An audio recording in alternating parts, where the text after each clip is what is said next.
في سلسلة الفيديوهات اللي هنتكلم فيها مع بعض الفترة اللي جاية، احنا حاطينها تحت عنوان ما تخافش.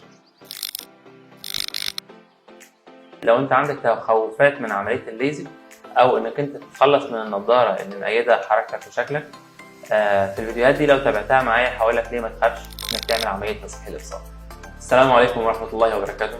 انا دكتور احمد سعيد، دكتوراه واستشاري طب وجراحة العيون، استاذ مساعد طب وجراحة العيون جامعة الزقازيق، استشاري جراحات القرنية والليزر بالمعهد القومي للعيون.